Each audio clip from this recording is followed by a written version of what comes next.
preservation planner who reviews all the statewide historic preservation plans. Dara, you want to go next? Hello everyone, my name is Dara Green and I am the new program assistant here at SteelPig. I will be working with you all to update the coordinators list as stated in the last email, and you probably will hear from me on and off throughout the year. Great. Lindsay, do you want to go next? Sure. Hi, I'm Lindsay Alston. I've been with SteelPig for just over 4 years now in various capacities. Currently, I'm a grant manager and I run the Underrepresented Communities Grant Program. Marla, I think I saw you on there if you want to go next. Yes, hi everybody. My name is Marla Collum and I am a grants management specialist with SteelPig, primarily working on the Paul Brune Historic Revitalization Grants Program, which is our newest program focusing on rural communities. Great. Taylor, would you like to introduce yourself? Sure. Hello, all. My name is Taylor Pearlstein, and I am the SteelPig Disaster Grant Assistant working on the Emergency Supplemental Grants program. So any questions related to that, as well as working on the CR Surveyor Spanish translations, let me know. And Demetra, would you like to introduce yourself?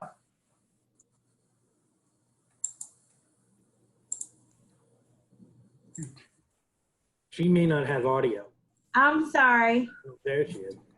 Hi, I am Demetra Rona. I am a grant management specialist, and I work with the AACR grants, and I do the risk assessments. Great. And Madeline? Hi, I'm Madeline Kahns, and I've been with SteelPig for about 10 years. I work with mostly I'm the lead for the Tribal Heritage Grant Program. I worked with the TIPOs. I also work with the states. And the civil rights grants and SAT. Many hats. Many hats. Yeah. Anybody else with SteelPig that we've missed that's on? I tried to click through, but I think that's it. Okay, that's just part of the team. So others of us are in different kind of meetings and today a little bit, and James is actually closing on his house. So that's very exciting. So we're gonna do just a quick little poll. We're gonna do a couple of them throughout the introductions just to liven things up. So Sean, do you wanna put up the first poll?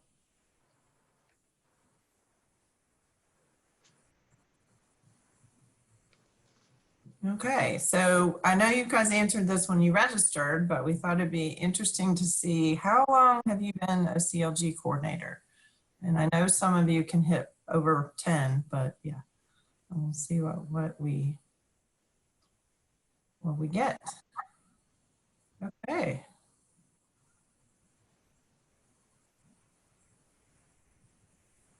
That looks pretty good.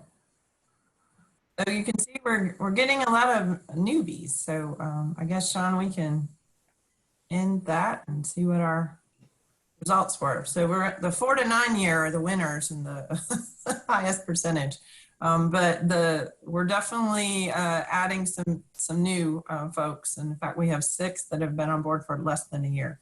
So I hope this will be a good meeting for y'all. I'm sorry it's not in person, but hopefully you'll be able to kind of, I think one of the best things about these meetings is the network that it creates. And a lot of y'all kind of meet regionally and talk regionally and have like a go-to CLG coordinator in another state that you might kind of serve as a mentor kind of situation. So hopefully you'll get a little bit out of that because this definitely is a team effort that we all work on together. Okay, so I'm going to turn it over to Johnny and we're going to introduce y'all. And I think we're going alphabetically by state, right, Johnny? Yeah, so I guess the best way to do this would just to start alphabetically. So if the folks from Alabama want to start introducing themselves, and then we can kind of move on from there. Well, hey, I'm Taylor Stewart. I'm the CLG coordinator for Alabama. I've had trouble logging on because our internet's kind of slow here, so if I disappear, apologies. And I should have said if you undo your video, you should show up. But if not, if you then turn it off, you won't show up. So if we could just have CLG coordinators up right now and anybody else in listen mode, that would be great. Okay, back to Johnny. Okay, Alaska is next up.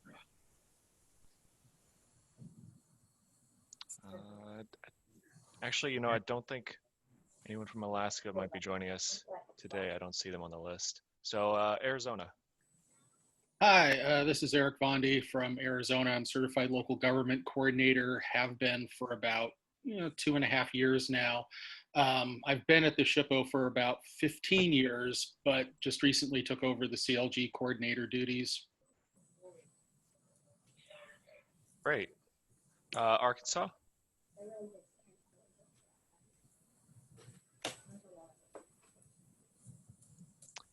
If anyone from Arkansas is here. If not, okay, we will move on to California.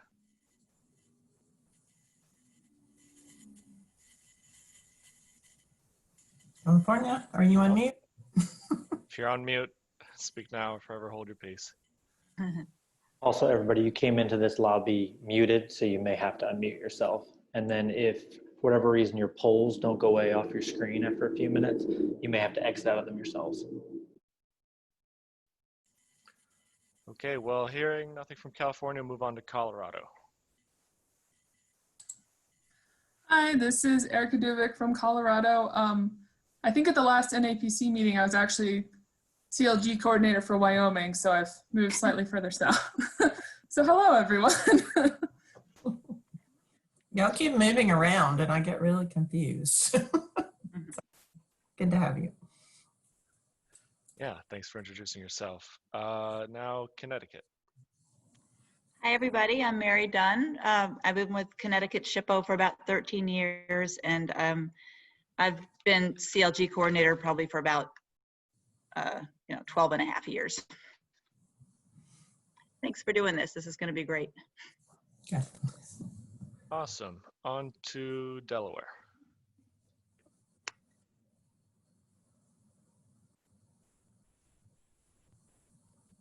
No Delaware. No Delaware. Okay. On to Florida. Hello, everyone. My name is Ruben Acosta. I am currently serving as the CLG coordinator for the state. My previous staff person, Megan McDonald, unfortunately, the military moved her husband, so she could not remain our CLG coordinator. So I get to serve in the role until I can hire a new one. That is if the whole COVID and state budget allows for it. So we'll see about that. But in the meantime, we're doing pretty well down here in Florida. I previously, before serving as CLG coordinator here in the state, I was CLG and National Register coordinator in Nebraska. So hi, Kelly. Yeah,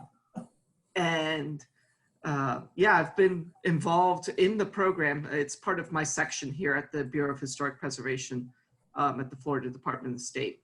And so I've been involved in doing trainings and such. Now, this is actually my 4th year here in Florida. Oh, wow. And so, yeah, that's how it goes.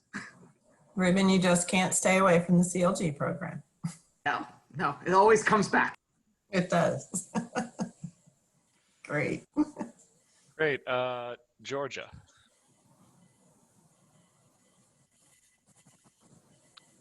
Okay. I don't think we have anyone joining us from Hawaii, but if you're here. It would be an odd time, but yes. Yeah. Idaho. Well, good afternoon, good morning.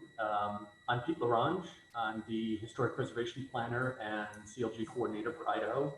I've been here for a little over 5.5 years now, and I'm going to apologize in advance. We didn't know we were going to be doing this today when I scheduled a dentist appointment for this afternoon 6 months ago. So I'm going to be jumping off early today, but I'll be here all day tomorrow. Great. Sean, do we want to do the next poll? People have to tell us. Yeah, and Pete, we will be recording this And we've been recording all the sessions, so they'll be available if you happen to miss something important. Okay, Illinois. Hi, my name is John Presley. I'm the state coordinator for Illinois. I've been here for about a year. It's nice to be with everybody, and I'm enjoying the job. Cool. Could you quickly share your video just so we can... I think I'm sharing it. I can see Sean. Oh, okay. He's not showing up on my screen. At least someone can see him. Okay. Then that's great. Okay, Indiana.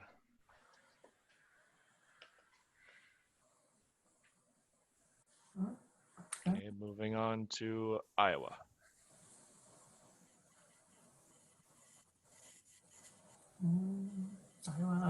Paula? No? All right. Can stop and check out and see what our poll says. So I'm just curious. So I asked the question, do you also manage all the subgrants in your office? And it looks like most of you do, but some of you are lucky and must have a grant manager that helps you out with that situation. So just to kind of give us an idea of what you're all spending your time on. So thank you, Sean. That's a good one. Okay, John. We left off with Iowa, now to Kansas. This is Katrina Ringler from Kansas. I have been with the SHPO for 19 years, and I've been CLG coordinator and grant manager since 2008. So what is that, 12 years? There you go. Excellent. Okay, Kentucky. Hi there. I'm Vicki Berenberg. I'm the Preservation Planner and CLG Coordinator for Kentucky. I've been with the SHPO for 11 years, and I've been the CLG Coordinator for 8 years.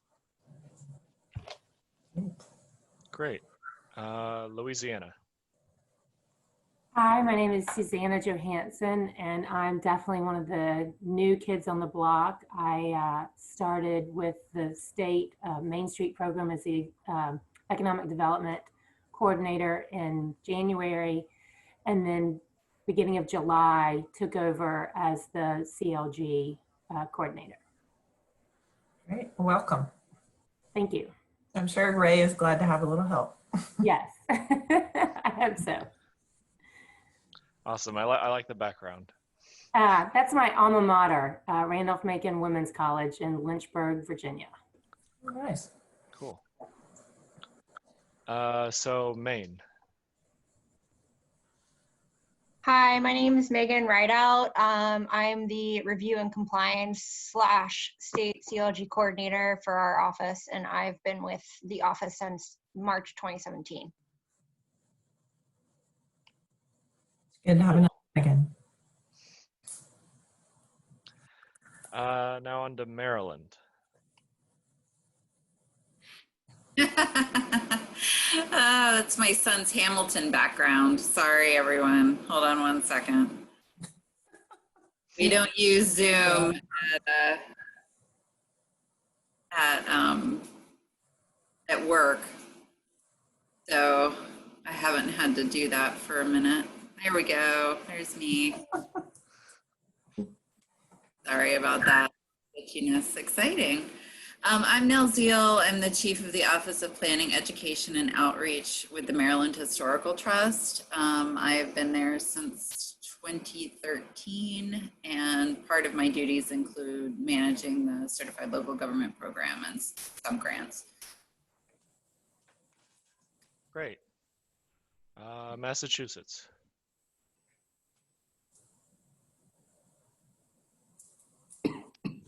Okay, moving on to Michigan. Hi, I'm Alan Higgins. I'm the CLG and Outreach Coordinator for Michigan. Been here just over a year now. Been a very interesting first year. Previously did consulting for about 10 years before that, so I've crossed paths with many of you all on the other side, but I'm certainly happy to be in the CLG fold now. And you're going to stay in the same agency for a year, at least, hopefully? At least, yes. Hopefully a little bit longer. Michigan keeps moving around. Okay, on to Minnesota. Hey everybody, Michael Coop from St. Paul with the Minnesota SHPO. I've been here as CLG coordinator for 28 years. Haven't been moving around at all, but Megan's been with me for at least half of that. So thanks, Megan. And John Renault's been there since the very beginning. So thanks, John. And thank you to all your staff for pulling this together. This is helpful. Good to see you. Thank you for joining us. On to Mississippi. Hi everyone, I'm Meredith Massey. I have been with the SHPO here for about 2 years and started as an architectural historian and a CLG grant administrator for our office. And when Michelle Jones retired about a year ago, she'd been my predecessor and been with the CLG program a very long time. I took over for her. So been in this job for about a year now. Great. Okay, Missouri. Hi, this is Kelsey Matson with Missouri, and I've been in this position for about a year and a half. So, Great, thank you. Montana.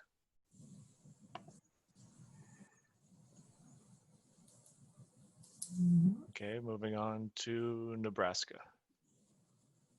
Hi, everyone. I am Kelly Bacon, and I took over the CLG coordinator position from Ruben about 4 years ago when he went to Florida.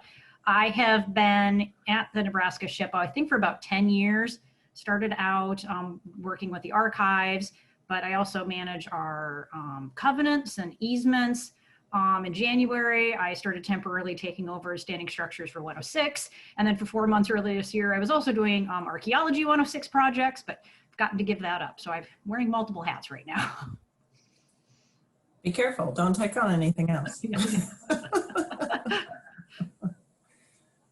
Sean, do we want to do our third poll and see how that goes?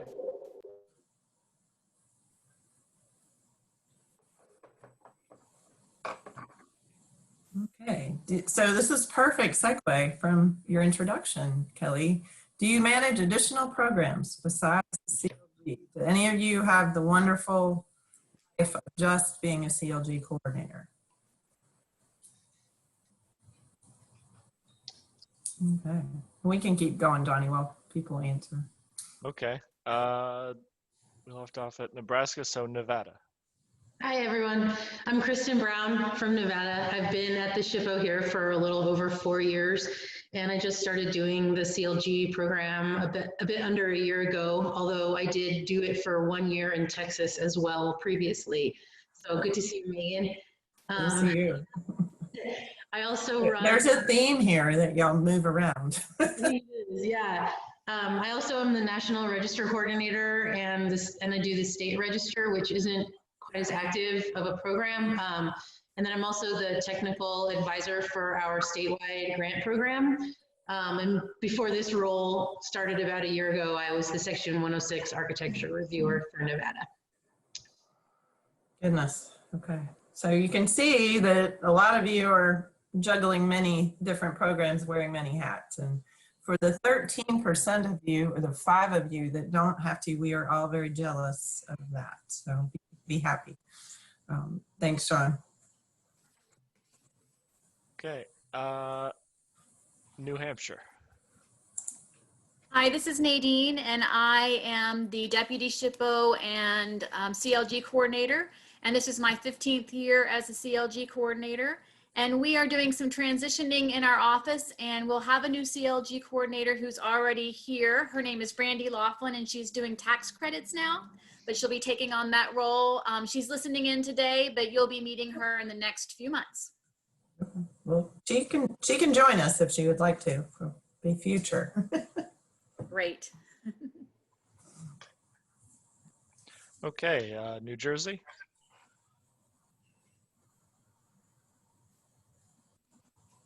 Hearing none, moving on to New Mexico. Hey everybody, this is Carla McWilliams from New Mexico. I've been with the Historic Preservation Division for 6.5 years. I serve as the CLG coordinator, the grants coordinator. I do some Section 106 for CDBG projects, and I also manage our social media. And then just on another note, we woke up to snow today here in Santa Fe, breaking our record from 1971 of September 17th. So it's cold here. Crazy. Wow. Okay, New York. Hi, this is Dan McNinney.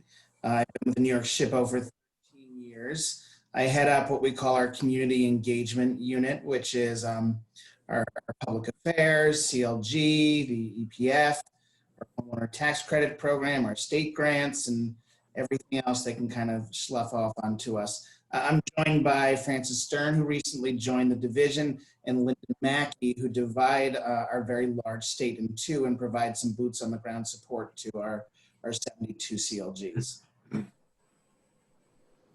Great. Great. Okay, North Carolina. Hi. Can you see me or hear me?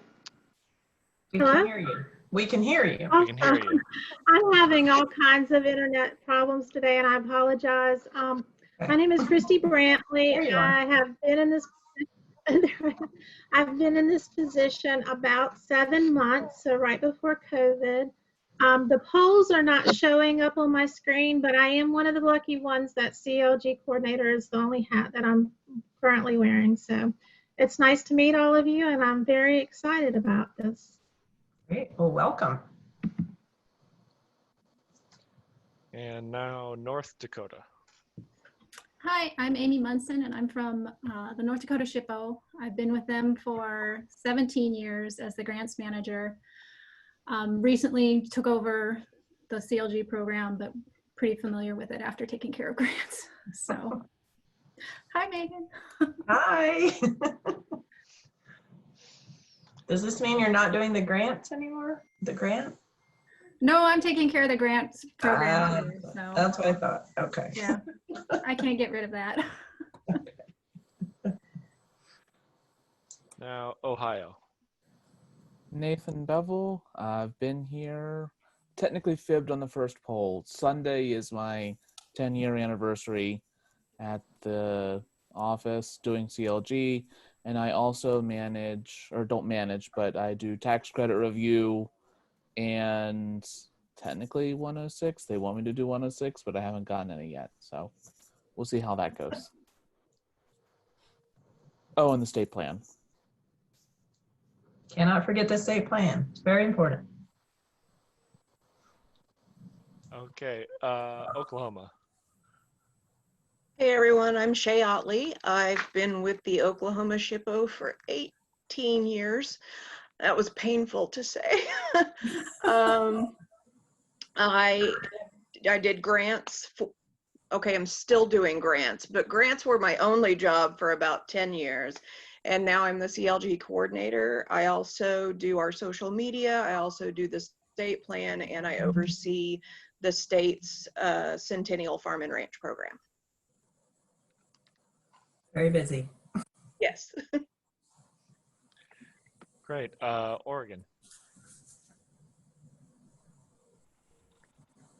Hi, this is Curry. Sorry for the slow response. We are very near wildfires right now, so I just had an alert on my phone. I have been the CLG coordinator in Oregon for, I think, 7 years now. I also coordinate all of our other grant programs in our office, of which we have a variety.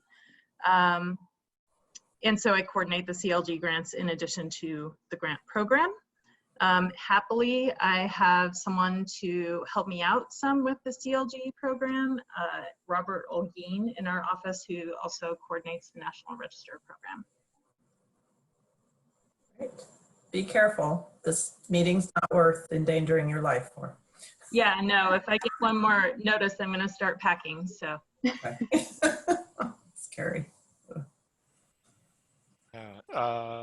Pennsylvania. Hi, Corey Kagares. Pennsylvania, we take a divide and conquer approach. So there's actually 4 of us who have a hand in the CLG work. Elizabeth Rera is the technical coordinator, and I am in the eastern part of the state and have 30 of our 45 communities, in addition to all sorts of other technical assistance.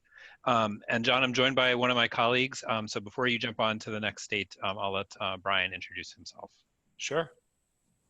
Hi, I'm Brian Van Sweden. I'm Corey's counterpart in the central part of the state, and I work. I've been with the agency for over 25 years, but working with CLGs probably directly about 10-ish years.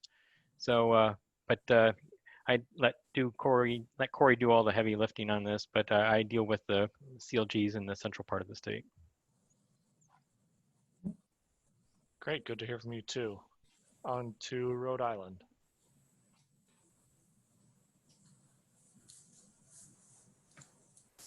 Okay, on to South Carolina.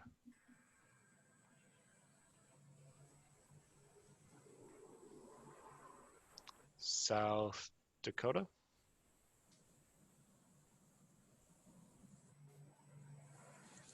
South Dakota just typed theirs in the chat because she's low tech today. Ah. Sorry, I don't have the chat open. Okay. So now on to Tennessee. Hi everyone, I'm Jane Coleman Capone, and this is this year's Deputy CLG Coordinator in Tennessee. My name is Morris Capone. I've been the CLG Coordinator for 4.5 years. Just recently, we added a staff person. Her name's Carrie Ross. I think she's here on this meeting. And Carrie is helping with the survey program, but specifically spending a lot of time with CLGs to try to get our CLG surveys more consistent with the statewide survey. So we're proud of that. Great. We need all the help we can get. So we're glad you have. I know he has actually gone with me. I have been surveying my neighborhood as a work from home project, and with Morris here in the stroller. We always say convince them young, but this is really Okay, Texas. Hey y'all, I'm Lorelei Willett. I have been with the SHPO and the CLG program for about 2 years. 1.5 years of that has been as CLG coordinator. And because I'm one of the lucky ones that not only that is my only job, I'm only the CLG coordinator, I also have a CLG program specialist that helps me run the program, Maria, and she's on listening in as well. But we're happy to be here. great. Welcome. Utah.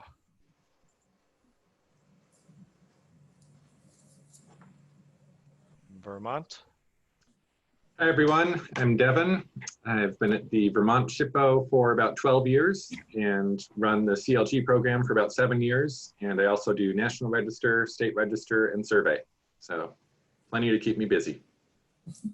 Excellent.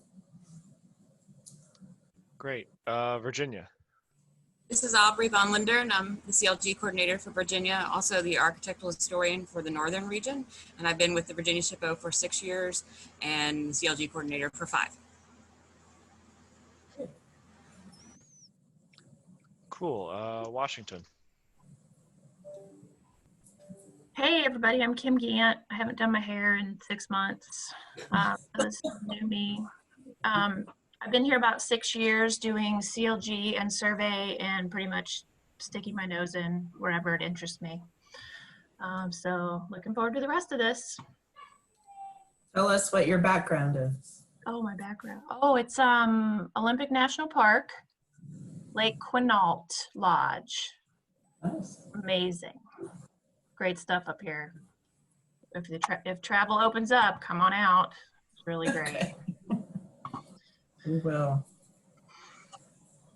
Okay. West Virginia.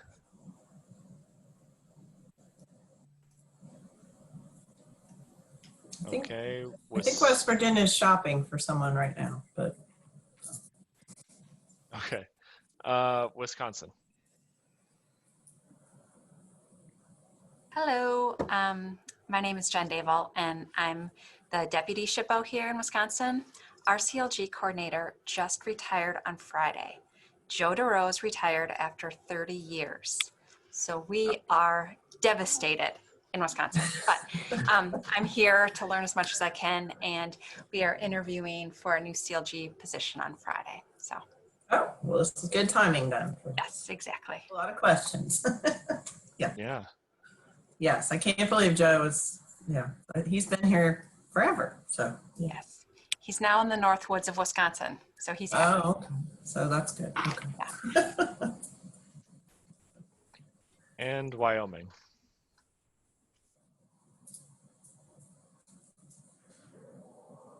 Anyone here from Wyoming? Hi, John. Yes. Can you- Hi.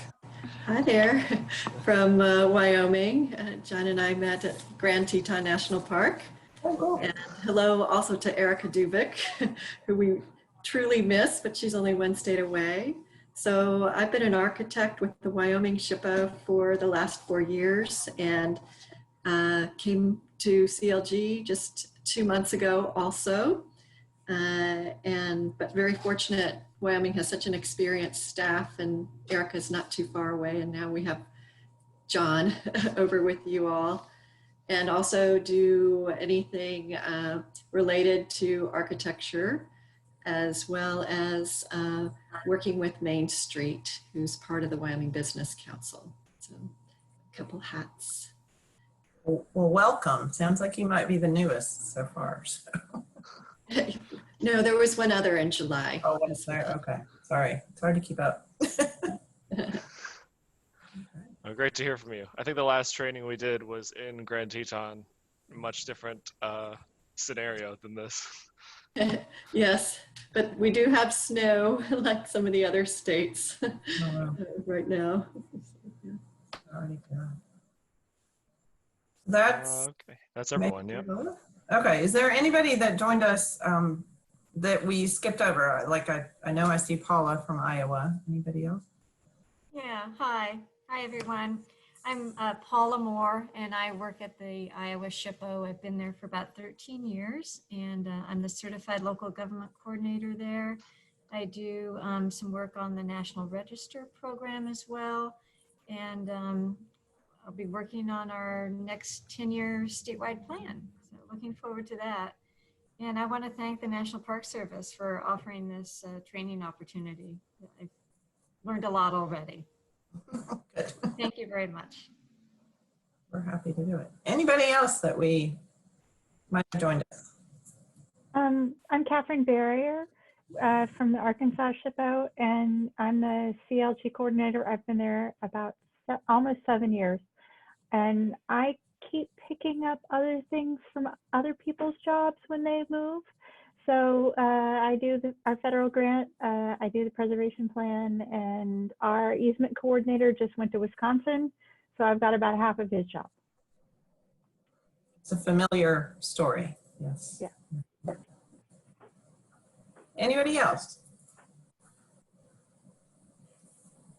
Okay. All right. So now for the exciting part. If I can get my computer to work.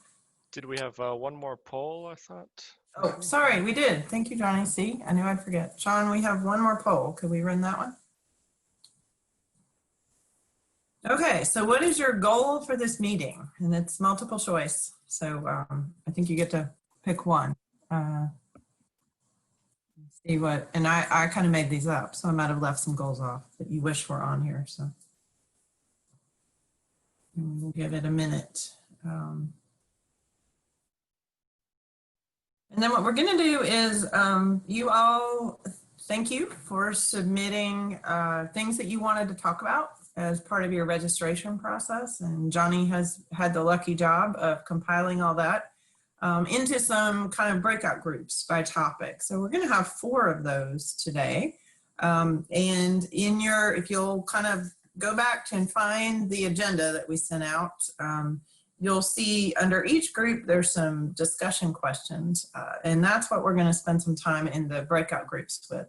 But just as way of looking at the poll, it seems like training and outreach ideas are scoring very high, and how to better manage your time and your needs of the CLG program. So those are all definitely things that we will be sharing with each other. And I always say that none of us at the Park Service actually do the jobs you do. So this is a big opportunity to learn from each other, because you know what it takes to go out and be a CLG coordinator much better than we do. We would be clueless if we got out there in the field.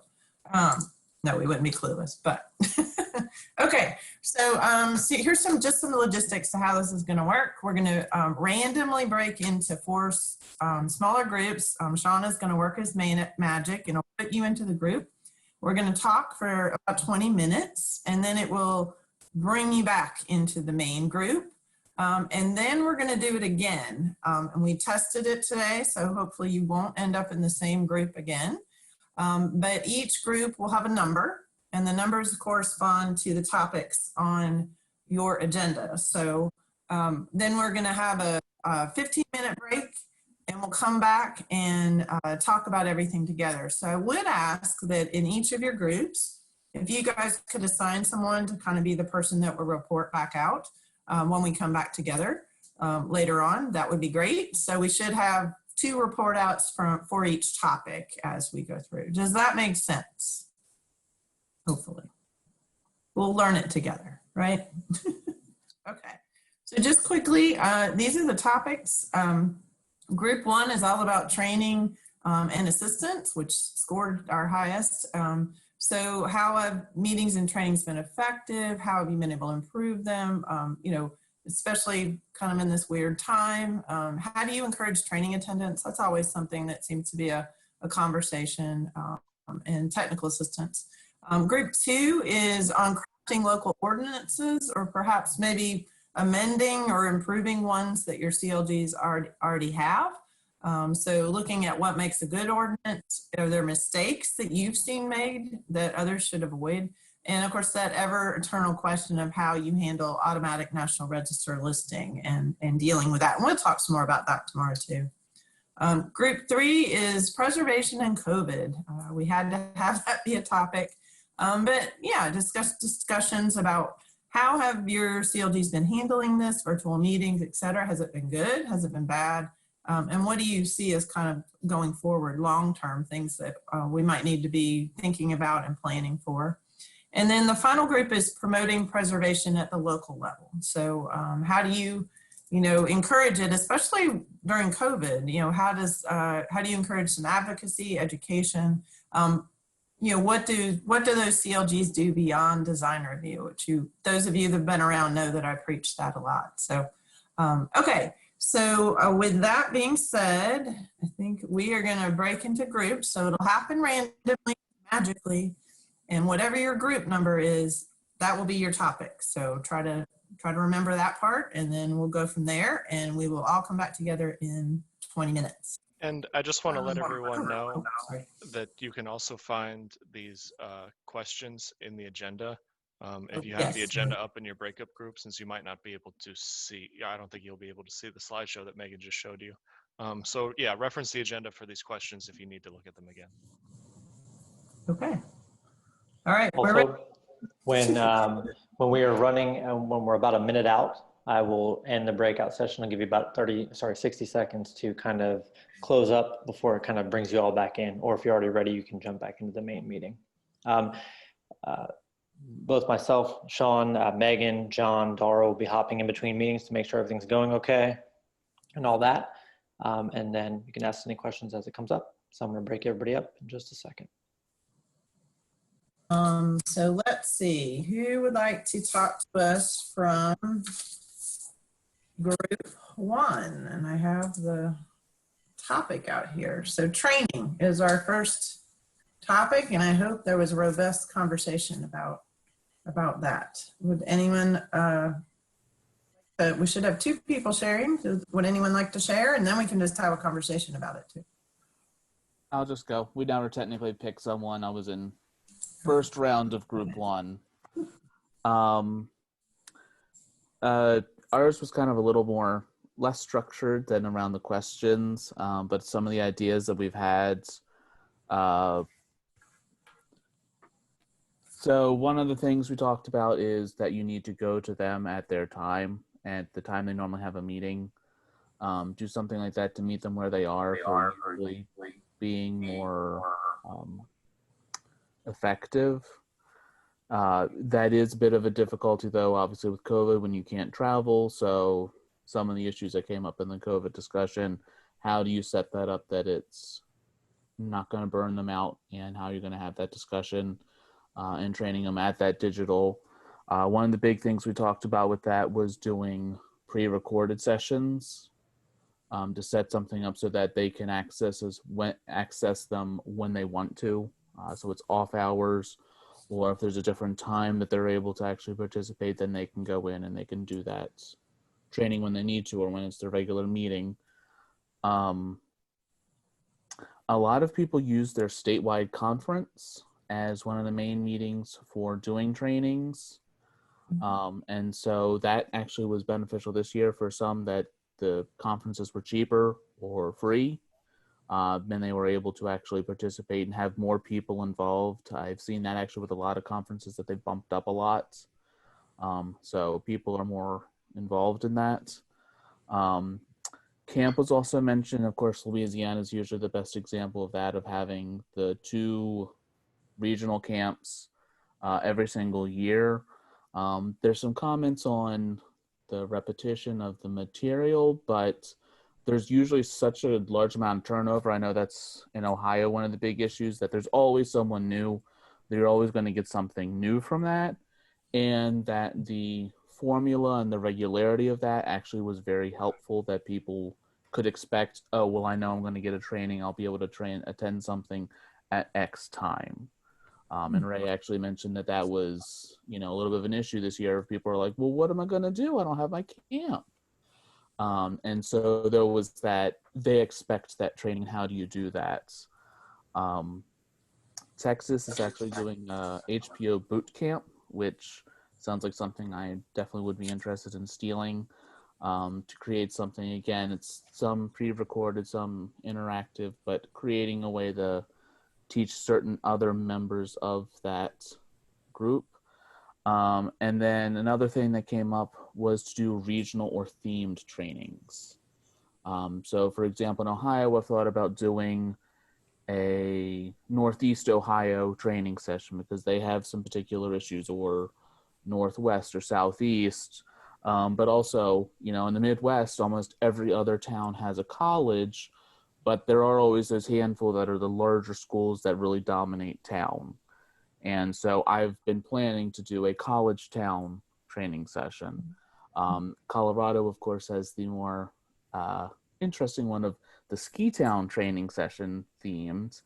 But just that general, how do you create topics that are going to be more relevant to those individual members, and teasing out the specific ideas. So with College Town, I think probably with Ski Town, some of that also is like the heavy development. So in Ohio, it's a lot different between heavy development in Oxford or Athens, Ohio, versus dealing with, say, Youngstown, which isn't a CLG, or Lima, Ohio, which is a CLG, where it's a very depressed city. It has development, but it's still got a lot of vacancy issues. So creating those issues that are going to deal and help with those individual communities.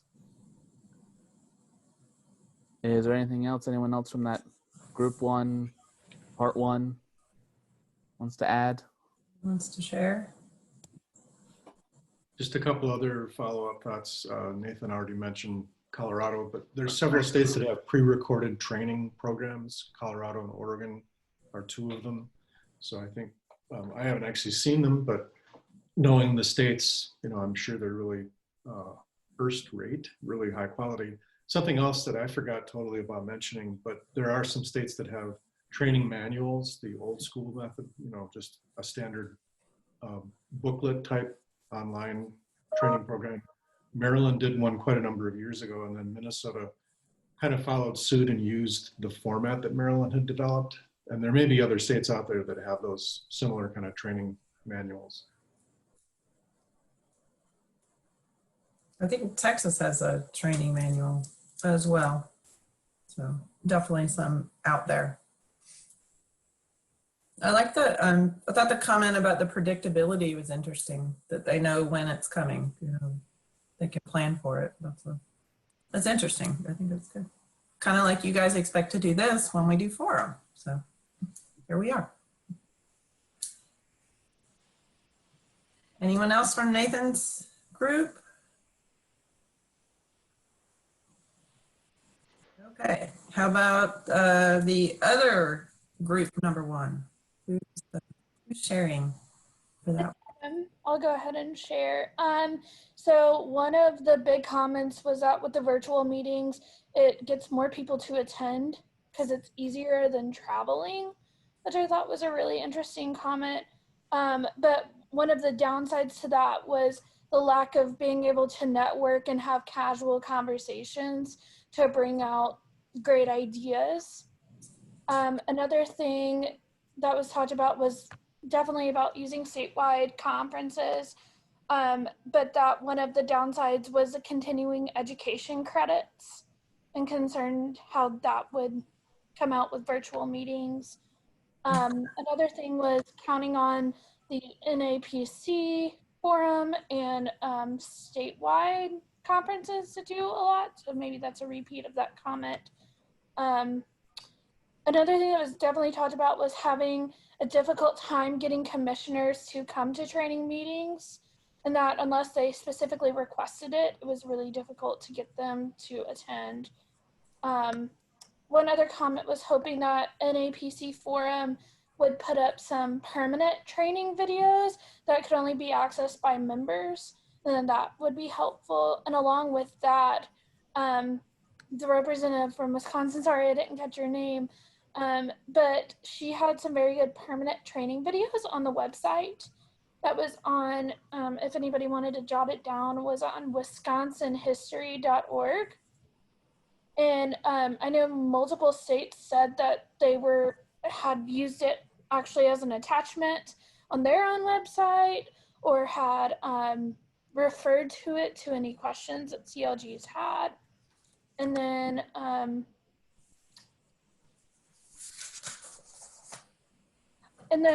the representative from Nevada was also saying that they were thinking about having a required kickoff for new commissioners or anyone involved with the CLGs, so that they could not say they didn't know what the procedures were or what rules they needed to follow. And I thought that was very interesting.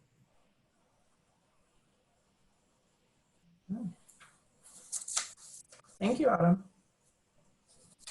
Any other discussion on training that y'all want to talk about? It was your number one topic of needed help and advice on. Does anybody have any ideas that maybe came out of the discussion that you might want to try, or a question for one of the states that were mentioned in that? I'll say we're kind of knee deep right now. For Mississippi, training is a requirement for every CLG every year. So we had to cancel our kind of annual 2-day boot camp that we have that was in late April. So the whole state was still shut down at that point. And then we thought we also do a regional training. So we have basically 4 in-person half-day that we do around the state. And so those are normally over the course of 4 weeks towards the end of the federal fiscal year. So you can get in your requirements if you've missed opportunities throughout the rest of the year. But now, because we're still not doing in-person meetings for those, we've been doing virtual trainings every week for 5 weeks around lunchtime. So people log in and we do those webinar style on Zoom. And that's been really a great kind of outlet to be able to do those. And they were able to present on more topics and kind of give more people a variety to pick and choose which ones they actually want to attend. And so we're requiring that they attend at least 3 of the 5 of those. So. Yeah, smaller doses. Yeah. I agree. Megan, I was just going to say that we, of course, because of COVID, there were some grant projects that didn't happen. So we're trying to use some of our HPF grants to give scholarships to the forum, to Pass Forward, to any of the other conferences that generally would be thousands of dollars for people to attend. But if it's $100 or $110, we can fund a lot of people to attend a virtual conference with some scholarship money. Yeah, that's great. We did the same. The fact that staff's able to be part of this, and I think we signed 12 or 15 people up for forum.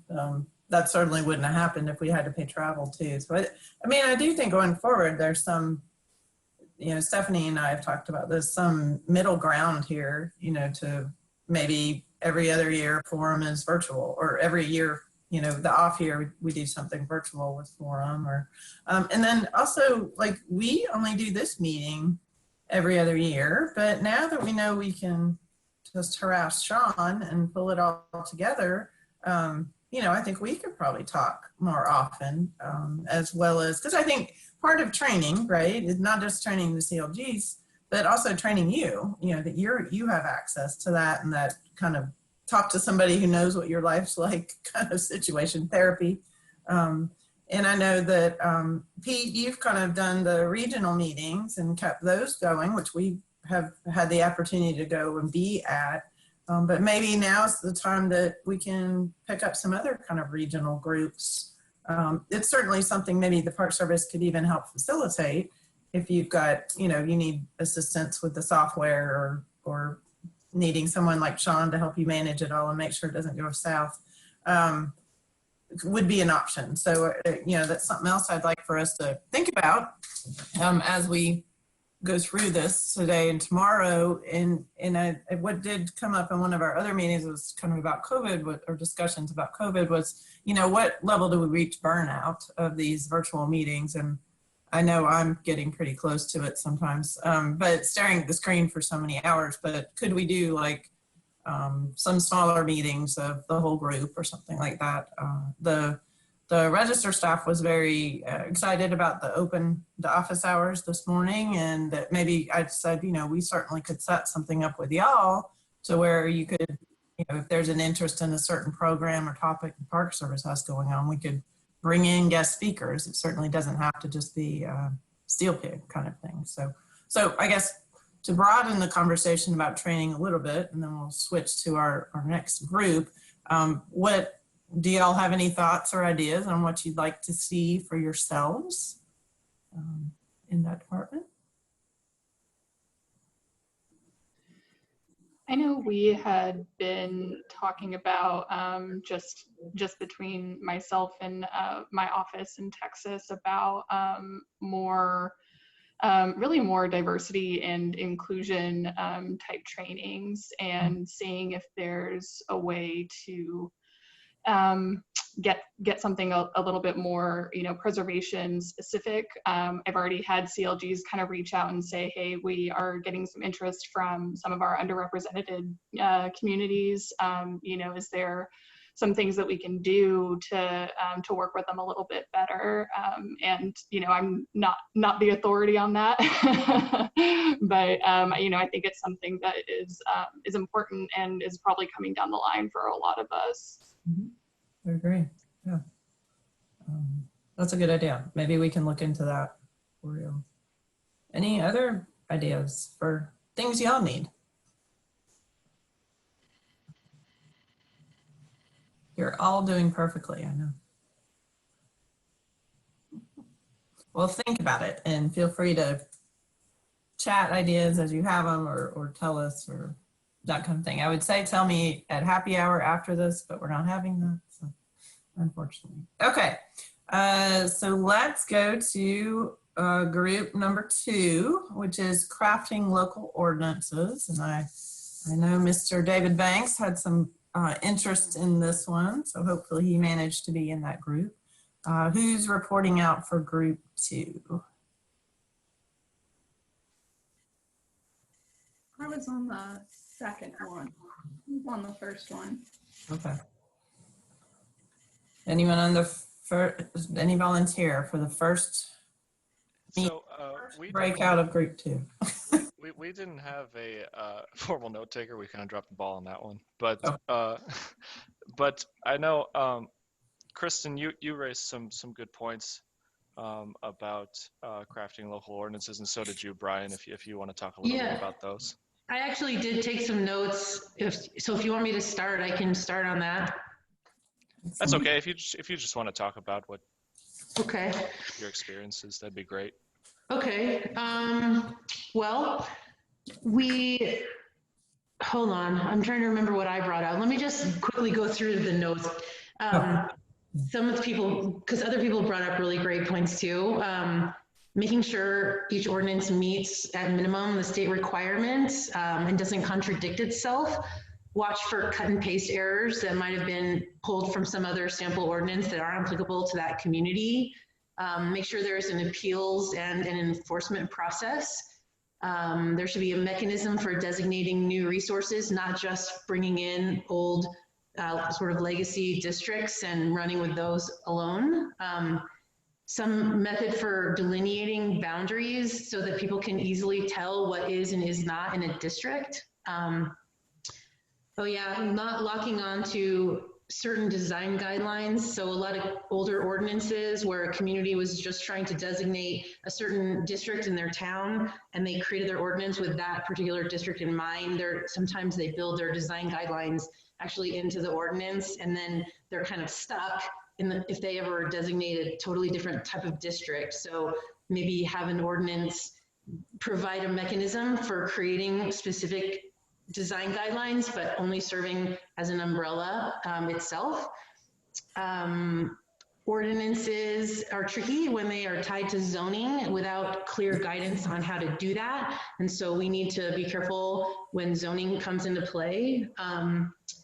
And then we touched on a little bit the automatic NR listings and how some communities automatically add things to their ordinance that are on the National Register, but that has a lot of problems inherent in it because local designation often has greater burdens for the property owner, and you kind of remove the public participation process and you don't allow people to speak up in that way. So that was a lot, sorry. That's what I wrote down. Oh, great, yeah.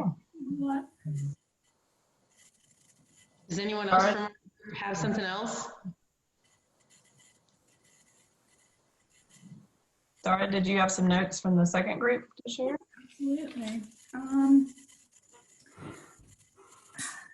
Some of the things we discussed were outdated ordinance. So maybe these were ordinances that were conceived early on, like in the 1980s or the 1990s, and they aren't as robust as we would hope that they would be, or as clear as they potentially could be, and tackling how one approaches that. Also, archaeological resources not being addressed in ordinances, so really being focused on structures.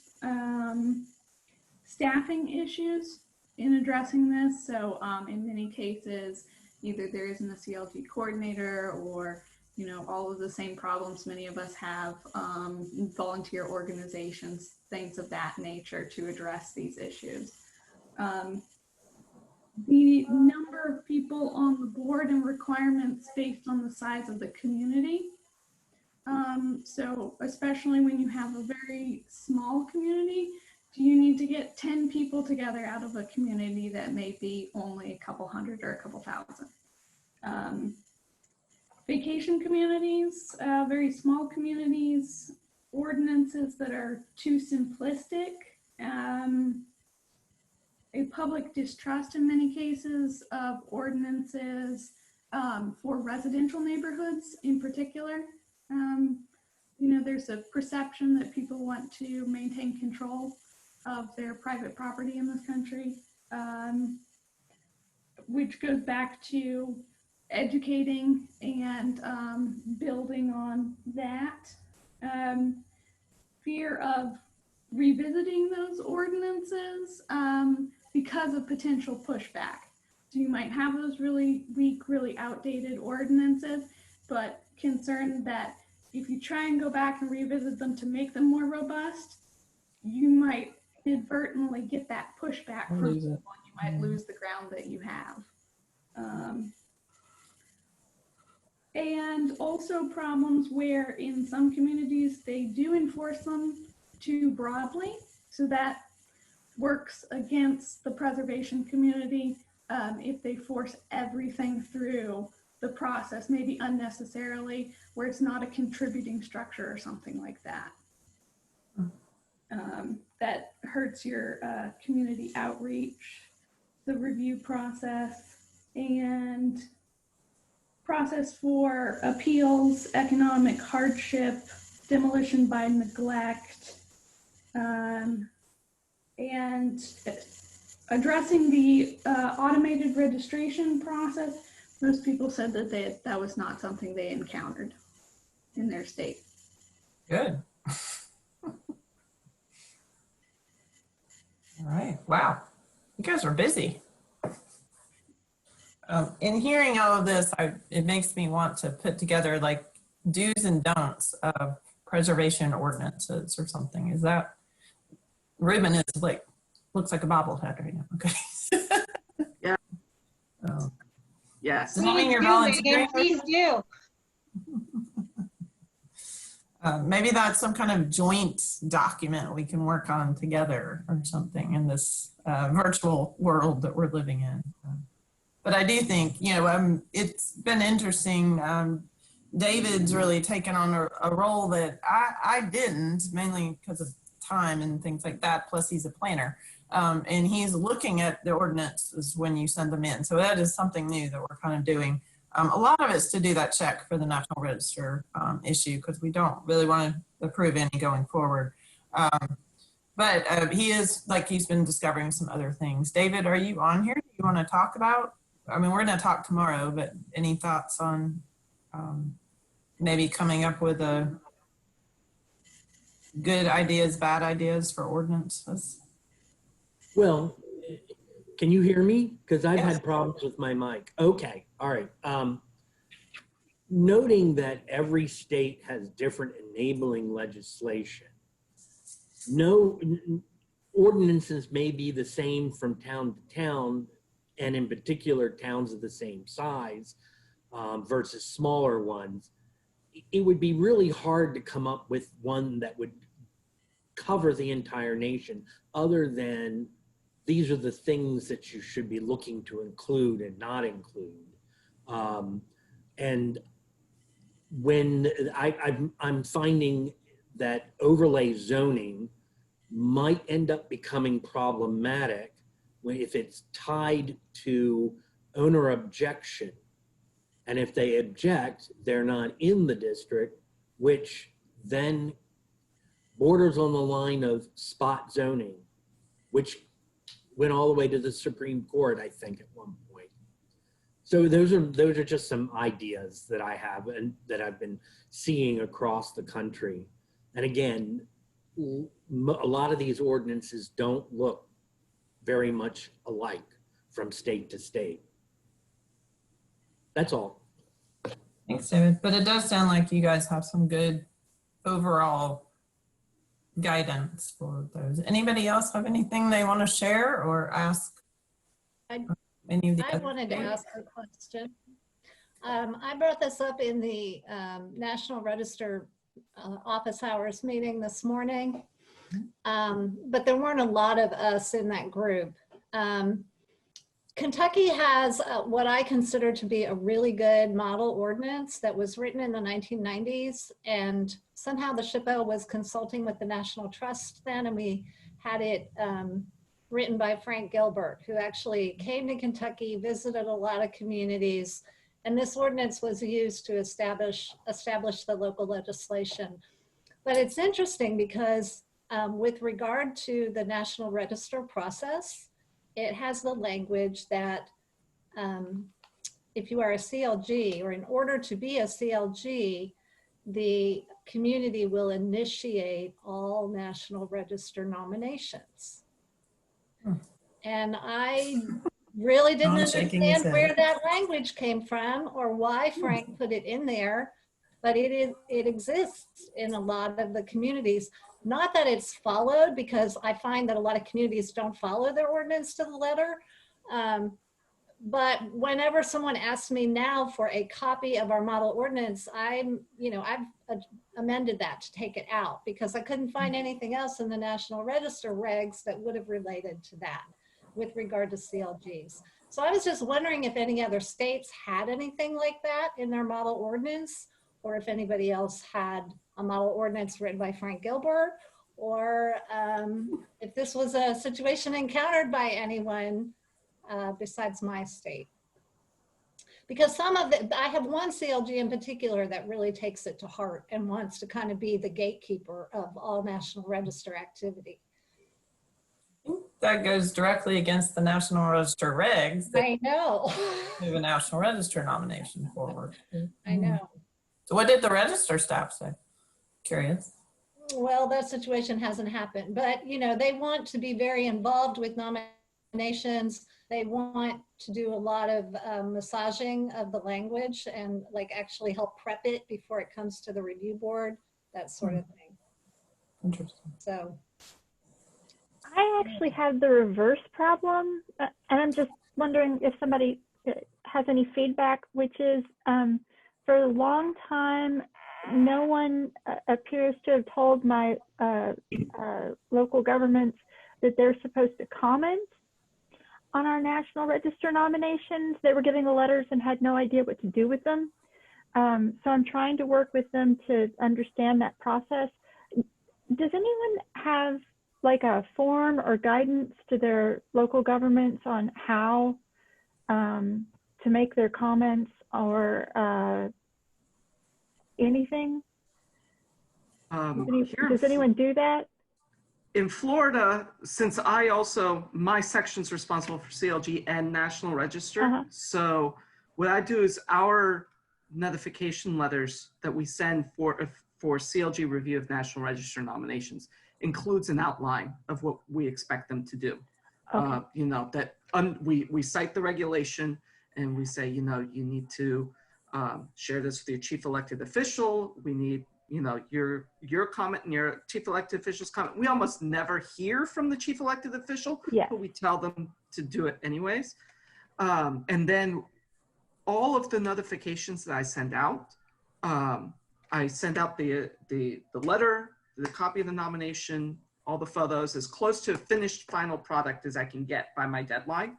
And then I also scan and email the CLG coordinator all of that information. And then I break it down even further, especially if I know that this is a community that hasn't done a National Register nomination in a long time, or they have a brand new coordinator. And I essentially give them a little walkthrough in my email where the official review request is attached. I have some CLGs where, you know, city of Jacksonville, city of Miami, you know, the big metropolitan centers, they're used to this. They know what to do. I tell them, hey, look, I need you guys to review something. They're like, okay, we'll get it to you in a month. And that's done. And then I have some of my other communities where it's like, what do you need us to do? What type of response do you expect?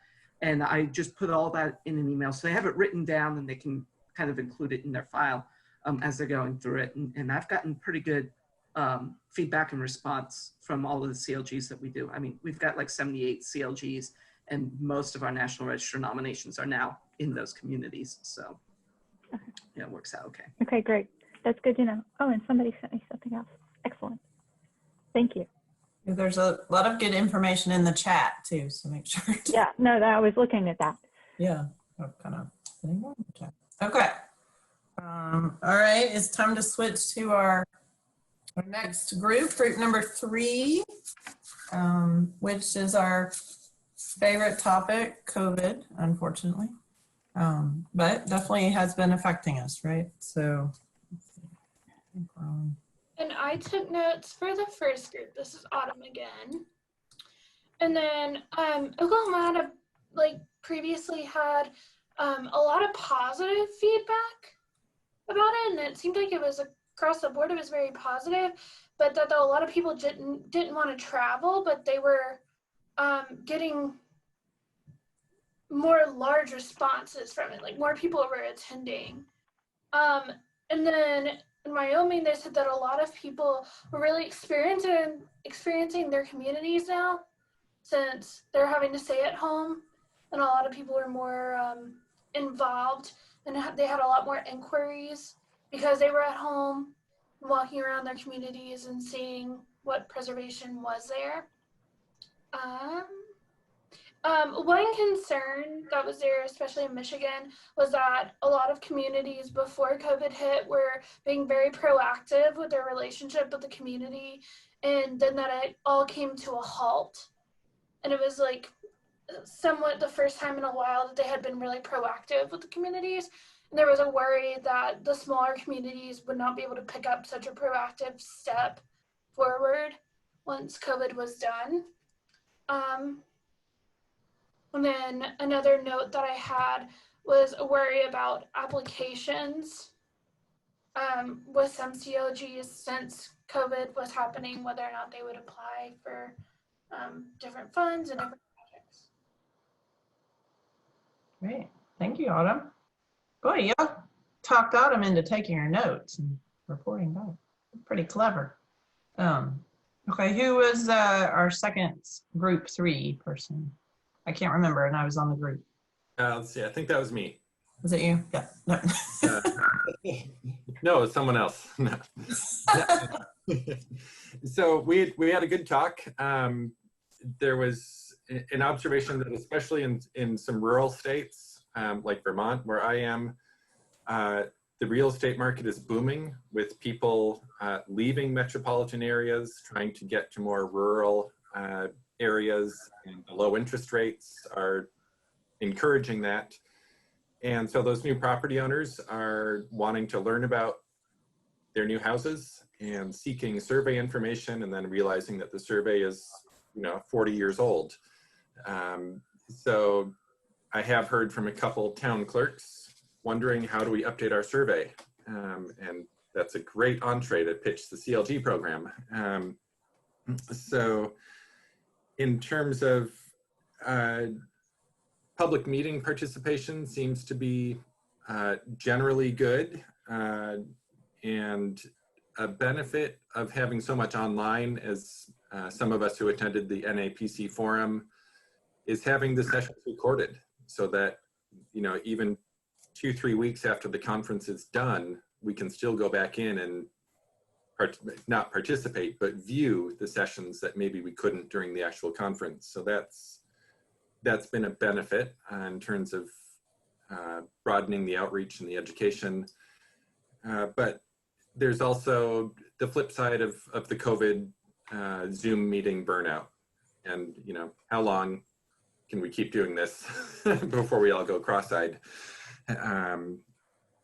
And I think the final piece is something that I just thought of with municipal budgets. And I've heard from several small towns where they're planning their budgets for next year and things are being cut right and left because the tax base is devastated.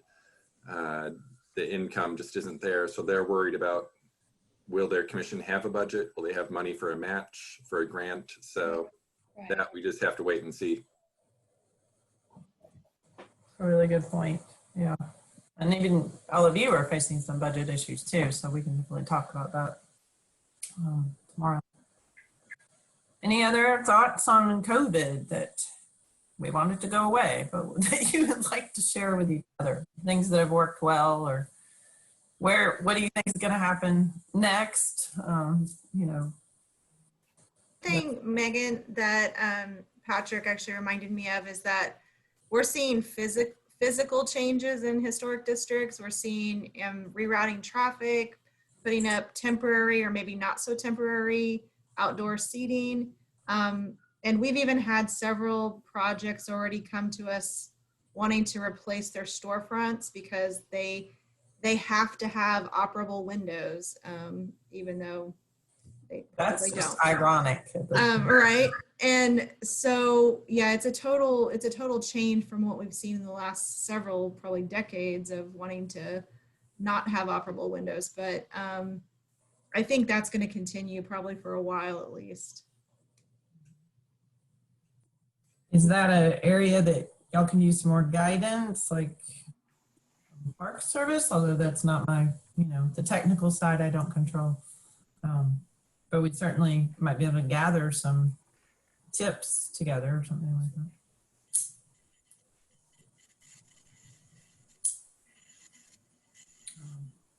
that. Okay. Megan, I didn't participate. This is Coop in Minnesota. I didn't participate in any of the group 3 conversations, but I was just kind of curious. It's not so much, well, kind of a comment and question together. I know just from an informal poll with my CLGs that the vast majority are still meeting primarily virtually, which actually surprised me. I thought that in smaller communities in particular, they might just skip having meetings altogether, you know, using the pandemic as an excuse not to meet. But in one city in particular, it actually happens to be the capital city where I live in St. Paul. They haven't had a commission meeting in quite a number of months.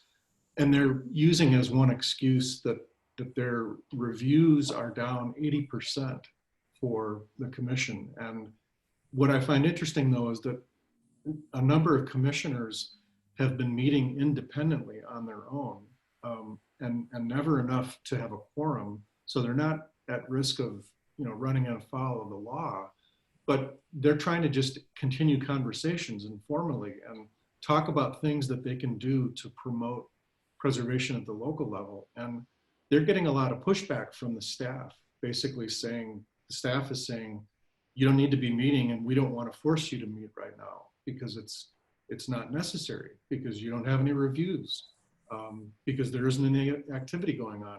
And I was rather appalled, to be frank. I was kind of taken aback by the response by the city to say, you know, don't bother meeting. And I really found that almost offensive that they were stepping in, you know, the way and not allowing and encouraging and working with the commission. I'm just guess I'm kind of venting, but also curious, you know, what your response would be if other states are encountering anything like that. Any of y'all run into that?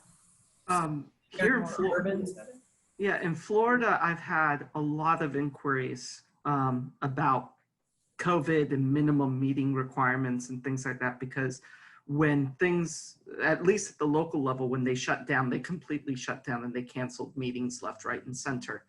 And then as I was discussing with the groups I was in, a couple of my cities have ordinances or provisions in their city code that say that if you don't have an actionable item on your agenda, you don't meet. There's actually, you know, it's a way to save money, right? I guess. I mean, I don't know. I wasn't there when they created the ordinances. And so that's been an issue for a number of my communities. I told them, look, just put in your annual report, you know, that you were supposed to meet on X, Y, and Z date, and that due to, you know, this emergency order or whatever, whether it was from the city or the county, you couldn't meet, and I'm going to take it on a case-by-case basis. Now, I don't think I've had anything occur like with St. Paul. And I know that some of my communities, I was kind of surprised where they just kept doing business and they made a very smooth transition to just Zoom meetings, like St. Augustine and a couple of my communities down south. But it is an issue, and I'm just going to, you know, take it one community at a time, and hopefully it's not just them making excuses. I mean, I think it does speak to that kind of issue that we have is, what do you do besides design review, right? So this, if they're not meeting, they don't have many projects to review, might be a great time for them to do a preservation plan or apply for a grant or look at a survey or, you know, something else that might make their local government appreciate them more. Well, that's kind of my point. And I think, you know, the commissioners that I've spoken to about this are trying to make the argument to the staff that, okay, if we're not doing design review, then that should free up our time. And if we want to meet, why can't we? And they're actually being told, you know, no, don't bother.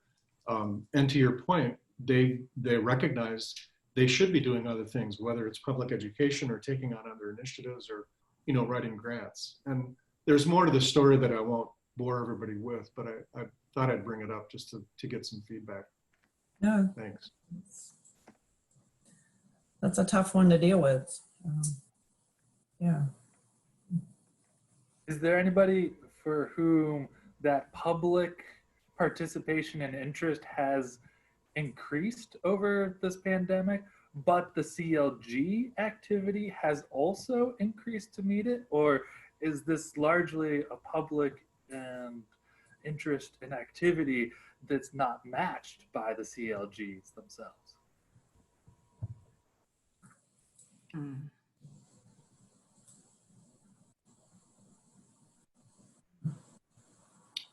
Don't know. Well, I'll say With that everyone, James. this isn't related to COVID, but and I think a lot of the states in the South are experiencing people in the uppermost of many Confederate monuments and some other kinds of monuments as well. And we're in a state, our office is tasked with our board that actually is not the SHPO board, but the state programs board is tasked with reviewing requests to remove. So it's put us in the news a lot, and it's making us think about how we interact with the public and what preservation means to all people, because it's not just about the districts and the local commissions, and how do we respond to that interest and those questions and that need. And I'm trying to think about that on the CLG level too. So I just thought I'd throw that in there, that it's not just the pandemic that's having a really large effect on things this year. And it's the same way in Florida. You know, Jacksonville, St. Augustine, Pensacola, Gainesville. There's so many communities where they are dealing with Confederate monuments and the legacy that's associated with them.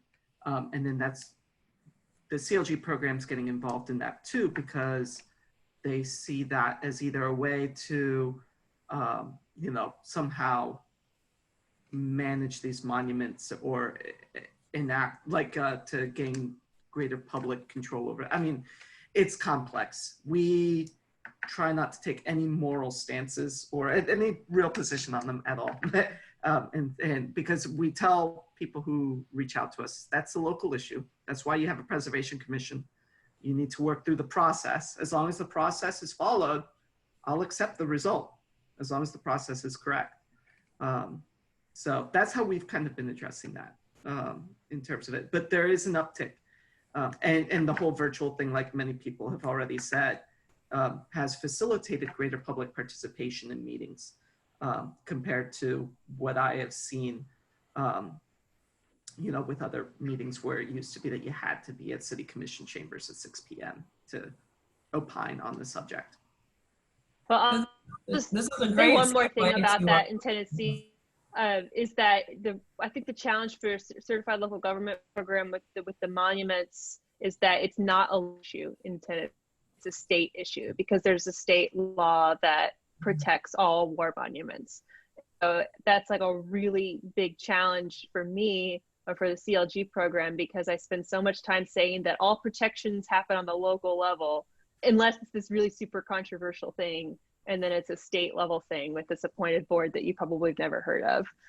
So I don't know if any other Southern states are experiencing that challenge, but if you are, please get in touch with me, because I'd love to talk about how you're communicating and navigating that controversy. Well, this is like the perfect segue into our last topic, which is promoting preservation, and maybe preservation is getting promoted for some not so great reasons right now. And I have to say, I was in that group, and the discussion about the monuments was interesting because the Park Service plays into that as well. And you all will probably see some monument language in your new grant agreements and things like that coming out. So just so you know, but so maybe we can report out of group number 4. And I think, sure. Yeah, so Raven, you were our person, so shocking. Yeah. Well, real quick, for future breakout sessions, I got to be in the same group twice. And yeah, the same. So I took the notes for both sessions. Unless someone from session 2 wants to report out on that, I will be glad to let you do that. So that you guys don't. We were at the mercy of Zoom's randomization. So yeah.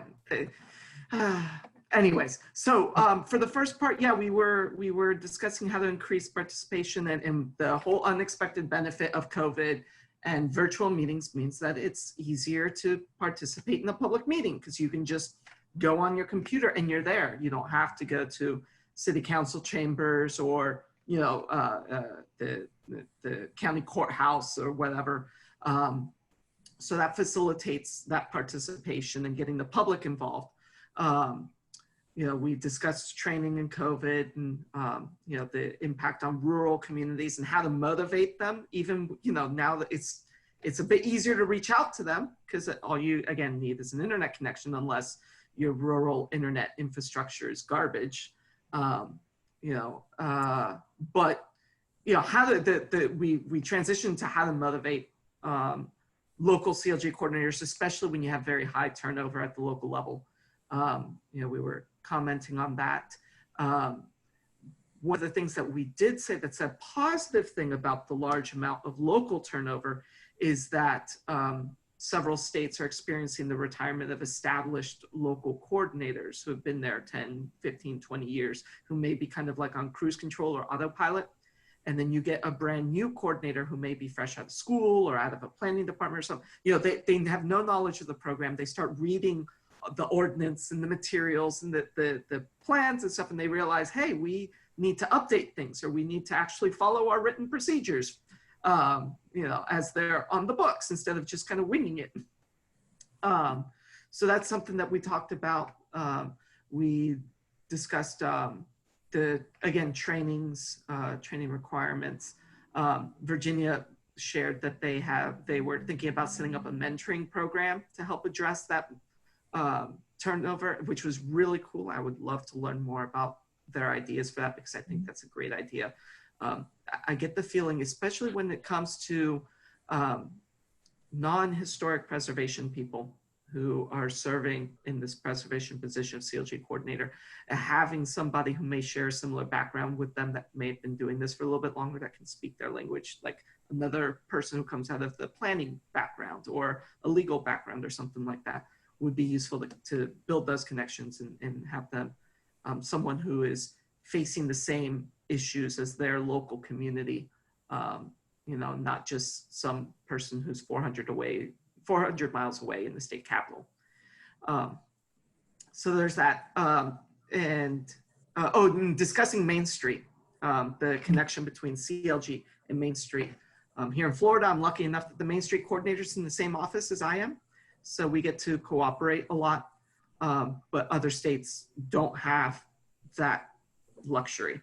And so how do you coordinate between the two programs? How do you address issues of, you know, the quality of CLGs that come out of Main Street? Those were things that we ended up discussing. So that was the first part. Anybody from group 2 who wants to report on the group 2 stuff? If not, I can just keep on going. Okay, hearing nobody. Yeah, I'll just keep droning on. So in part 2, so that we were talking about, one of the cool things was discussing how some communities have the mistaken idea that you have to be a CLG to actually have any local preservation power. You know, not realizing that you actually need to pass an ordinance and establish a board and locally designate some stuff before you can even become a CLG.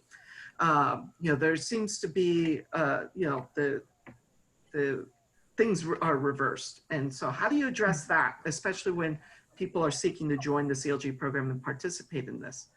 You know, let's see, Arkansas talked about, again, the issues with Main Street and how to manage it, especially when you get the CLG that's the product of a very impassioned Main Street manager who does lots of great stuff for their community and then leaves. How do you then maintain that CLG afterwards, right? Where the local government may have just been taken along for the ride by their Main Street program, but now they have to continue participating in the certification program. And then that led us to Kansas asking, well, what do you do with the CLGs that are kind of on the down slope, right? That they're losing members, they don't have local political support, they don't have any activity. And so we were talking about, well, how do you address those? And I really liked what Pennsylvania had to say about, you know, that they essentially just wiped the slate clean and required everybody to recertify, you know, and they were expecting a number of communities to leave, but after 45 communities, 44 communities signed up again for the program, which is great. You know, and they did talk about how they have given their programs like a 4-year window to make any necessary changes so that they do conform with the new CLG guidelines that they have at the state. And so that was really cool because, you know, like we heard earlier about the discussion regarding ordinances. It's like, how do you update an ordinance without accidentally killing it? Because the local political climate is not the same as when the ordinance was established. Here in Florida, we have tons of development pressure. And I know that if we opened up any ordinances to revision or changes, that gives an opening for, you know, the development folks to go in and weaken ordinances, especially in some of our larger cities that have pretty strong ordinances. And then we discussed evaluations and how to do evaluations in order to increase participation and doing a good process that leads to greater involvement and interaction between our offices. And so Kansas was describing and Pennsylvania, their performance evaluations. I really liked how Pennsylvania had like a set standard for joining the program, and then they have a higher set standard for continuing participation in the program. So you kind of ramp up to being that model community. That was really cool. I really liked hearing that, and I would like to learn more sometime in the future. So that's basically what we were talking about in the participation groups 1 and 2. Great, thank you, Ruben. Just let you take over the whole thing. Just kidding. Anybody else have thoughts on keeping participation going? It had an uptick. I think one of the questions was also something about what do you do when a CLG wants to leave? Have y'all addressed that? I know often it's a political decision. Do you certify them right away? Do you wait? How do you handle a situation like that? Anyone? Besides Pennsylvania? Here in Maine, we had our first one this year that they voluntarily left because they tried and tried and tried and couldn't get people to get on the board, and the community wasn't supportive, so they volunteered to leave. Interesting. Anybody else have? You persuaded some to stay, or? We had a community that said they were leaving, and we tried to work out some sort of solution with them, and they just didn't respond. They just weren't interested. Same here in Florida. The one community I've delisted, they just like several years beforehand rescinded their preservation ordinance, disbanded their board. We gave them 6 months to decide whether they wanted to stay in the program or not, and we never heard back from them. There was complete lack of interest in it. So that's why they ended up being decertified, because they didn't meet the program requirements anymore. With other communities that are either inactive or they're not necessarily meeting all of our requirements, what we just do is we have a classification that they're not in good standing in the program. And what it means is that you're still a CLG, right? Because they still technically have their board and their ordinance and all that stuff. Just their activities down. And so if you're not in good standing, you don't get the benefits necessarily of the CLG program in terms of like match waivers for the grant programs that we have. It's the biggest negative to being not in good standing.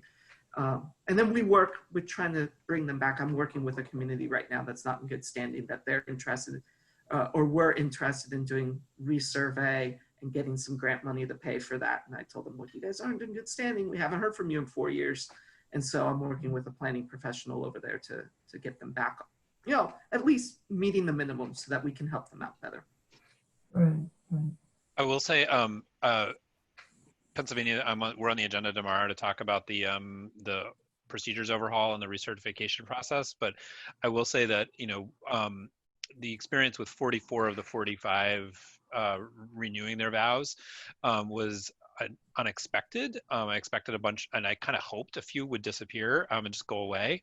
And those are the ones that came rushing back first, surprisingly enough, because I think the thing was even amongst the elected officials or the staff who were all new, a lot of these had been certified in the 80s and the 90s, so everybody was different there. They didn't quite know maybe what they were signing up for, but they knew they didn't want to lose it. You know, it was more of this like, it sounds maybe more impressive than what I might actually think it is.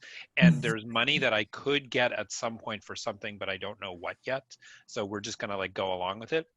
I think I am interested to see what happens over the next 4 years as we start to press on the existing ones and say, okay, so here's the stuff you actually have to do now to change, to be to be consistent, to see if we get more of those, some of those fringe communities saying, yeah, I just don't care that much. And that might be okay.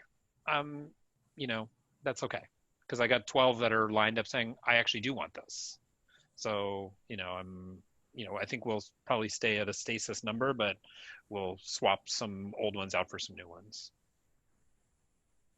In Mississippi, our kind of process is similar to Florida, that we do kind of a annual evaluation of, hey, are you hitting all of these marks and requirements? And we tier it, if you're an excellent standing, good standing, fair, poor, and kind of communicate with them, send a formal letter to the mayor, and try to see, gauge what their interest is in the program. And if there's, 2 years in a row that we're having very little communication or any kind of effort put forth by them, is when we kind of kick it into gear and say, hey, we're going to potentially propose that we decertify you as a community, and we're going to move forward with that by this date if we don't hear back from you. And that actually happened with a community last fall. And luckily, with that particular situation, we had a really quick turnaround, and they've completely reseated an entirely new commission and are really working towards kind of, bettering their CLG program. So that was best case scenario, but there's definitely the situations where people just don't have any interest anymore, and trying to meet with mayors and figure out, like Corey said, having that taken away, it's like, okay, the one major thing that we have to hang over their head is the CLG grant funding, which is a great opportunity, and when they hear that, that typically kind of will try to fall in line a little bit, but it's a lot of kind of teeth pulling and staying on top of them for sure. Yeah, definitely.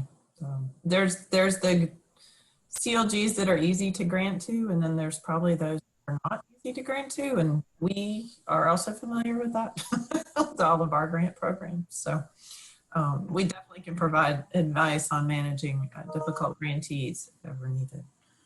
Okay. Yeah. Oh, go ahead. I just wanted to quickly say that whole good standing, not good standing actually comes out of our state grants regulations. I have to report to our grants manager all of the CLGs that are in good and not good standing every year, because there are significant match waves that apply to those communities. So, looking into associated regulations for other programs may be beneficial in helping support your evaluations outside of just relying purely on the CLG stuff. Yeah, and I do think, like, it's those incentives, right? I mean, there's the CLG money, but like now there's also underrepresented grant money and the rural sub-grant money, and then in Florida there's a lot of state money on the table. So it could be more than just that annual money that they get, bonus points for different grant programs, things like that. Maybe there's something to do with Main Street that help promote that kind of thing. So. Okay, well, we are over our 6 o'clock goal, but by 10 minutes, so I don't think we're doing too badly. And this has been a really good discussion, so I'm excited that this worked out. I'm just going to talk a little bit about what to expect for tomorrow quickly. And you will be getting, Dara, have we already sent out the new agenda, or is it still coming this evening? Oh, no, I sent it for review. So. Okay, so you will be getting the agenda this evening and likely again in the morning with team links for our grant program office hours that'll be happening tomorrow. So you can have a one-on-one conversation with the grant staff from Steel Pig about these various different programs, as well as we included the National Historic Landmark and NEPA reviews that you have to go through if you're doing a development project or an archaeology project that does ground disturbance. So that'll be taking place at 10 a.m. Eastern Time, and we will send you new links. And then from 11 to 12:30, we're gonna be in that webinar speaking format again. And then we're gonna hear from Main Street, who is similar to NAPC, has a task agreement with the Park Service to develop disaster training. And Lindsay's gonna go over just a little bit about the Main Street program, and then also talk about the disaster training modules that actually just kicked off today. So they had their meeting about that today, and how you guys can engage with that. And hopefully she'll be able to, I know Main Street's kind of been a topic we talked about, so we can ask her some questions too if they have got some idea. I think you all know that Main Street's been a relationship at the national level that I've been working on for a lot of years. So I'm excited about this partnership and really engaging with them. And we've worked hard to kind of keep the P of preservation as part of their mantra. So hopefully that'll be good. And then Lisa Craig is the consultant that's working in the NAPC disaster training. So she's gonna kind of give us an overview of that and the topics for that. And then Johnny and Brennan on our staff is gonna walk you through the Gateway CLG app. I know some of you may have seen it before, but I'm told there's a fancy story map and it's going to be very interesting. But for those of you that are new, it'll be a little introduction to that kind of communication tool that we have with the parks for the certified local governments. And then we'll have a break, and at 1 o'clock come back in a meeting format again. John and David are going to talk to you about laws and ordinances and some of the things that we've seen come up in this past year that we think are worth sharing. We did share out a frequently asked questions document that John and Autumn put together very quickly for y'all. So I'd encourage you to maybe take a look at that document and see if there's any of those topics that you want to have more conversation about. Please ask those questions during this time, because what we tried to do was keep to things we thought we needed to have a conversation about, and then those things that we could answer in writing we put in the FAQ. But certainly that any of those topics or other ones that you have are open for conversation during that time. We'll have another quick break. We are going to stay on the same meeting link all afternoon. So once you're logged in at 1 o'clock, you can just leave your computer going. And then we're going to talk about CLG subgrants. So bring your subgrant questions. We'll probably pull up the HPF online, take some look at the changes. James and Dara will tell you how to do a password, which I haven't even set my password up yet, so I'll need to pay attention as well. And then I thought we could talk about some success stories and just open discussion. I know some of you said you always tell me there's not enough time for talking, so I try to build that in best we can. And then just some closing remarks, and we'll do an evaluation form that we'll send out to y'all that you can send to us later. We might actually try to do that via a digital document. We'll see about that. So any questions that I can answer at this point, or anything you don't see on the agenda that you'd like us to try to squeeze in tomorrow? Feel free to send me an email too, if that's the case. Any concerns? Megan, yes. When did you send out the FAQ sheet? It would have come in the bulletin that went out this morning and last night, but we will send it again. Thank you. Megan, I don't see on the agenda where you are modeling this outfit. What outfit? On this slide. Oh, right. No, I know. It's my favorite Park Service outfit. Sorry, I can't see my picture. Yes. I do have. I mean, you don't even have to wear shoes for these things anymore, right? Yeah, isn't it great? Imagine it being a ranger and having to wear that. Anyway. Unless you're allowing John to have the pleasure. Corey, are you going to put in your revised state procedures that uniforms are required for the statewide CLG coordinator? It is in the 2.0 update. Yes. There are a couple, well, Seth just joined us. So Seth, introduce yourself as one of the staff. Hello. I kind of snuck in here. I was at the Main Street event earlier today. My name is Seth Tinkham. I'm a grant manager. I see a couple of my states here. Hello. And then if ever you felt that your job titles were problematic, mine also includes disasters, but I've been told that that is limited to natural disasters, not personal or professional ones. So I'll be talking more about natural disasters and our grant program tomorrow for that. Great. Did anyone else from Steel Pig join that wants to say hello? Autumn, and we've heard your voice, but I'm not sure we saw your face.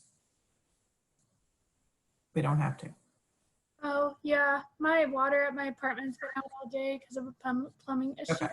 It's fine. Yeah, that's a good idea. Okay, well, unless there are any other burning concerns, we will let you guys go and plan on seeing you tomorrow morning. Okay. All right. Thank you. Bye. Bye all. Nice to see everyone. Hey, Megan, can I ask one final question? Sure, I'm happy to hang on. Cool. I just want to confirm that anybody from my office, such as our grants manager, can listen in tomorrow during that sub-grant discussion. Yeah. It's okay? Okay. Sure. Great. I was just trying to keep the video and the chatting to the coordinators, but anybody that wants to. Okay, that'd be helpful. Thank you so much. Sure, sure. See you then. Okay. Okay.